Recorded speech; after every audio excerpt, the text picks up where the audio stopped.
ഈ തള്ള എനിക്ക് പണി തരാൻ നോക്കുകയാണല്ലോ. മോൻ ജ്യൂസ് കുടിച്ചു.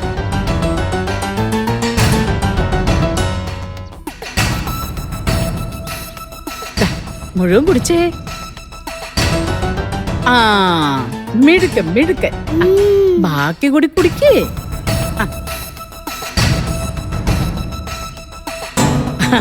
പിള്ള മനസ്സിലെ കള്ളമില്ലെന്ന് പറഞ്ഞ ഇതാ.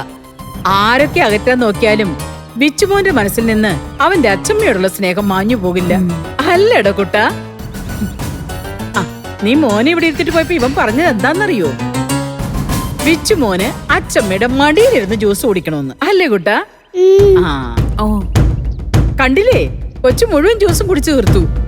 അതെ, അവന് നല്ല വിശപ്പുണ്ടായിരുന്നുണ്ട്. ബിച്ചുട്ടാ, ഇനിയും ജ്യൂസ് വേണോ?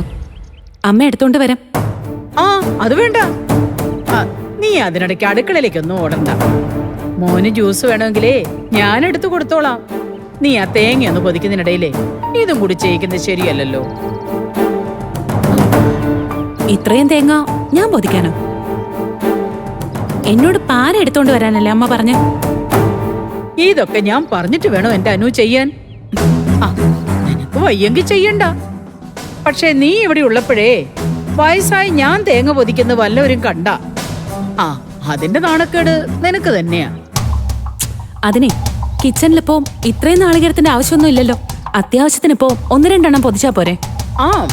നിനക്ക് പറ്റുന്ന പോലെ പൊതിച്ചാ മതി അനു. ബാക്കി ഞാൻ ചെയ്തോളാം.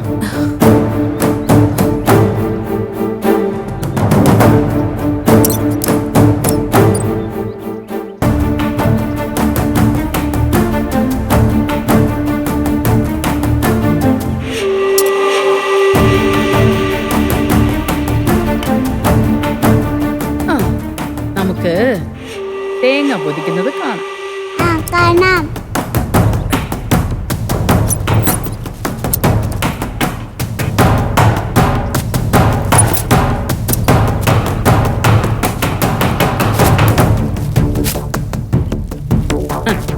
നിന്റെ പ്രായത്തിലെ ഞാൻ ജോലിക്ക് പോകുന്ന വീട്ടിലെ മുഴുവൻ പണിയെടുക്കും.